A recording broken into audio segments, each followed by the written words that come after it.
Are you ready? Down, down, down, down. Are you ready for a good time? Are you ready for the SmackDown review? I wasn't ready to watch this. SmackDown is getting worse and worse every single week. Now, a year ago, I think SmackDown was by far the best show, but ever since the draft, ever since they moved like Rollins and Edge to Raw, I'm pretty sure they moved a couple of other people as well who I can't remember.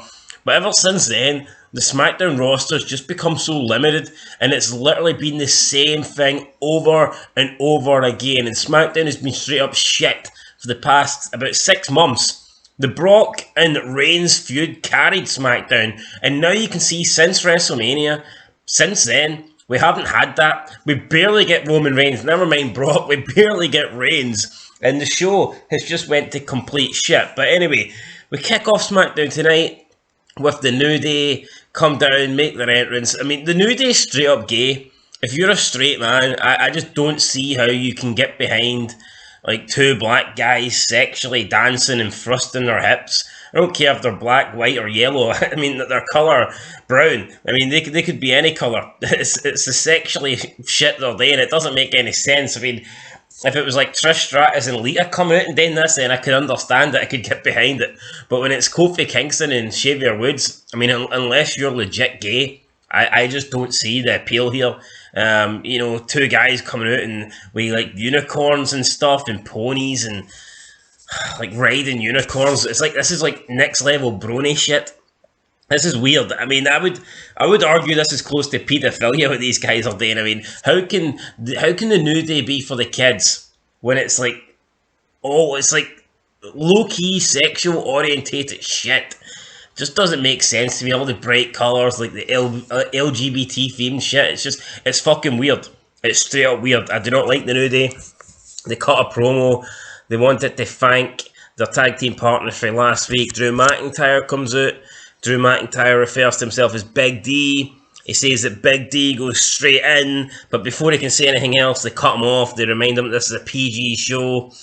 Then they ask him to explain what his shirt means. His shirt says "kneel to the steel," and honestly, the whole sword gimmick needs to go. I mean, Drew McIntyre every single week coming out with a sword that we just know for a fact he isn't going to use, or he'll end up doing 20 years in a prison cell.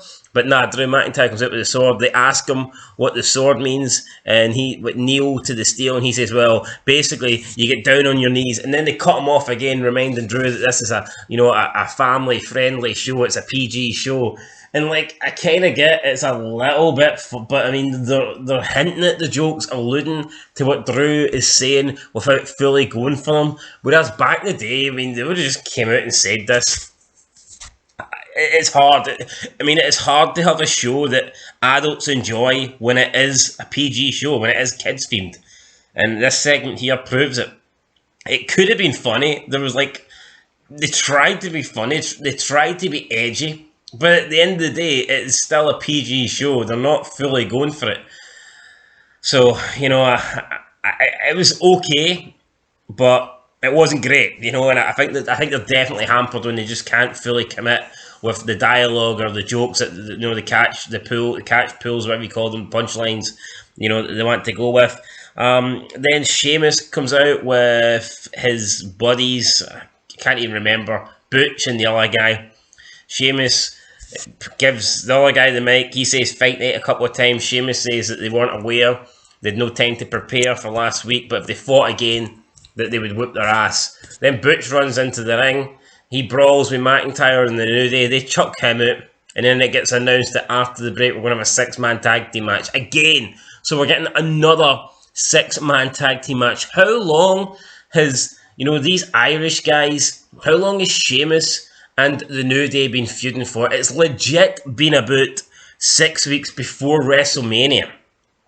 Maybe even longer than that. It could be longer. I think it is. I think these guys have been feuding for about, I would say, just after the Royal Rumble. These guys started, and they're still going. And like, I'm not one for saying end feuds automatically, but there's like no layers to this feud. There's no storyline.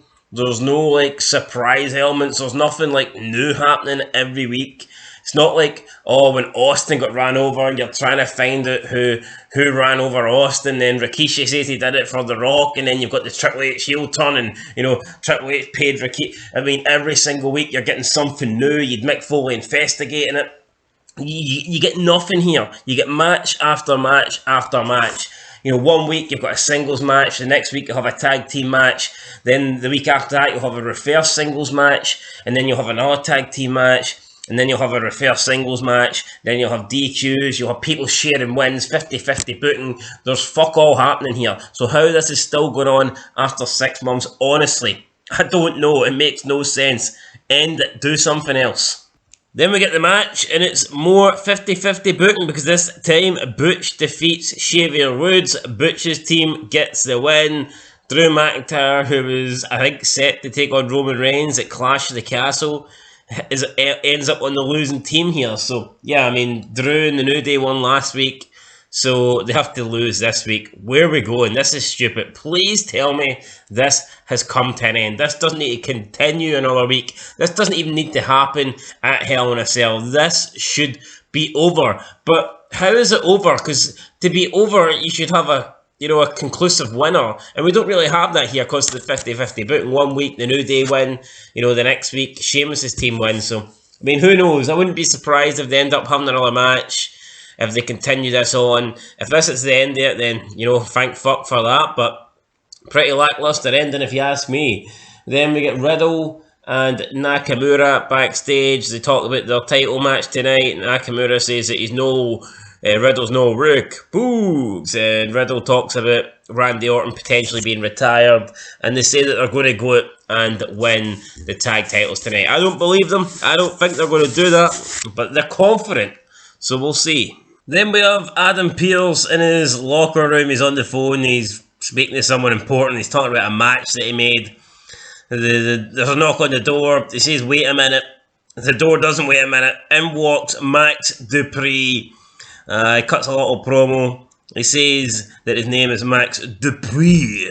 He says it in like a French fucking accent or whatever. And next week, he says he will unveil the first maximum male model. So the first client of his, I don't know, the first employee, first client, whatever, is going to be revealed next week. So, I mean, we'll see where this is going. I'm all for slow builds and stuff like this, but I mean, we've literally seen this guy on for like a month and literally nothing's happened. So, could we speed it up a wee bit? I'd appreciate that.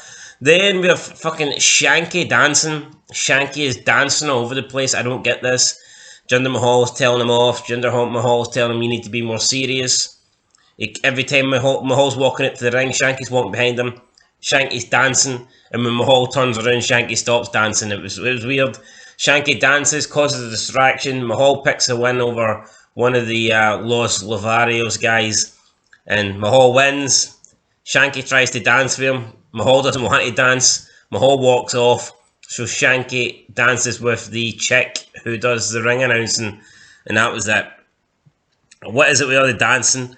Fucking hell. I mean, a 7-footer, and the best thing they can do is have him dance. I mean, I just don't get it. Then Ronda Rousey comes out, sits at ringside. She's going to be doing commentary for the match. We have Raquel Rodriguez come out. Then Shotzi Blackheart comes out. Aaliyah's music hits. She doesn't come out because she's locked in the dressing room. I mean, how lame is this shit? So Shotzi Blackheart's locked her in the dressing room last week. She got locked in the week before that. Aaliyah got locked. I mean, what is it with locking people in the dressing room? Oh, good. 3 a.m. here, yawning. I don't get it. It's lame. Aaliyah somehow gets out. They have the 6 women's tag, the 6 women's challenge pack, whatever. Natalya, of all people. And honestly, I felt okay watching this, but as soon as Natalya won, it kind of fucking put me to sleep. So yeah, Natalya will be facing Ronda Rousey for the title. The match that pretty much nobody wants, but it's the match that we're getting. Then we had, what did we have? Madcap Moss came out. He made his entrance in a fucking ambulance. What sense did this make? Absolutely none. I mean, the guy has been off TV for 3 weeks. It's not like he got taken away in an ambulance earlier tonight and then came back in an ambulance. He got taken. He's been gone for 3 weeks. So why would an ambulance like pull up to the arena, reverse, and then he comes out. It makes no sense. It made fucking zero sense in my opinion. Okay. Damn, I'm very tired of reviewing this, but yeah, no, that was. I mean, Madcap looks in good shape, looks great, came out. He started fighting with Corbin. He tried to snap Corbin's neck like Corbin did to him a few weeks ago. He couldn't do it. Pierce and the officials came out, interrupted it, stopped him from doing it. Then Corbin was trying to leave. Corbin's like, "You're going to suspend Madcap, right?" And Pierce is like, "No, instead I'm going to give him a match against you at Hell in a Cell." So it's another rivalry, it's another feud that's been going on since WrestleMania, before WrestleMania even, and now it's continuing. So how long are these? I mean, come on. I know WrestleMania Backlash is legit all WrestleMania rematches, but this has went too far. It's like legit now. It's like nearly everything on this Hell in a Cell card is like literally a rematch. I don't get it. It's insane. It is literally insane how they just keep doing the same shit over and over. I think it's time to move on. Can we get some fresh stuff? I mean, like, when are we actually going to get fresh feuds and rivalries? Are we going to have to wait till SummerSlam? At the moment, that's what it looks like. Then Ricochet cut a promo. He has to defend the title against Gunther next week. Ludwig Kaiser says that Gunther will win. And then it is main event time, guys. It's the Tag Team Championships. The Usos defending against Matt Riddle and Shinsuke Nakamura. Then we have the match. It was actually not bad. Actually, it was decent. Nakamura gets injured, though. He leaves about halfway through, leg injury. Nakamura's fucked. Rick Boogs got the leg injury at Mania, but night on SmackDown, it's Nakamura with the injury. Oh, Nakamura, injury. So yeah, he's taken to the back. Riddle has to go 2-on-1, but Riddle, like, fucking hulks up here, Hulk Hogan style, gets superpower, starts battering both Usos. He has one Uso on the top rope, about to hit a super RKO, but Roman Reigns' music hits. Riddle momentarily loses concentration, looks up at the Titantron. He then hits the super RKO on Jimmy, but without Riddle's knowledge, Jey Uso had made the tag, so Jimmy wasn't the legal man, and then Jey Uso hit a splash, an Uso splash, whatever you call it, onto Riddle, picked up the victory. And then after that, it showed you Sami Zayn playing around with the controls in the back. It was Sami Zayn that played Roman Reigns' music. Sami Zayn then comes out to the top of the ramp, celebrates with the Usos. Riddle is in the ring. He's fucking red, man. This guy is absolutely fuming. The steam is coming out his ears, and it's not smoke, it's fucking steam. He is pissed. He runs up the ramp, starts punching anybody he can get his hands on. The Usos, Sami Zayn throws a kick at Uso. He has to get dragged away by the officials while Riddle screams, "You don't take Randy from me! You don't take Randy from me!" So yeah, I mean, Riddle seems a bit pissed off that Randy Orton's injured, but a bit of a mess, but it was kind of funny. So I mean, it was alright. It was not bad. I like Riddle. I think Riddle deserves a push. Riddle, I think, is one of the best things that WWE have going for them at the moment. So yeah, push Riddle, for God's sake. Overall, though, didn't really think SmackDown was that good. The opening segment I thought was decent. The main event was pretty good. Everything else in between didn't really do it for me. It's just SmackDown just needs more people. It does. It's so dragged out, and the pacing is so slow. It's just, it's not good, guys. I'm going to give it a 2 out of 10. I feel like I'm being generous every time I mean, that's when you know the show ain't that great. When you actually, you know what? I'll give it a 3. I mean, the opening segment was alright, and I did like the main event in the end, and Riddle chasing them up the ramp. But I mean, again, without Reigns, I mean, there's no world title picture. There's literally been no world title picture since Mania. I mean, Reigns got both belts and he's not fucking there. He's never there. And when he is there, he doesn't defend the belt. He has nothing to do with the title. So, and you just can't have Raw and SmackDown without world champions. It doesn't work. It does not work. I'll give it a 3 out of 10, but I mean, if Reigns isn't going to be there, if Reigns wants to be part-time, then just take the belts off him, seriously. It's doing more damage than good.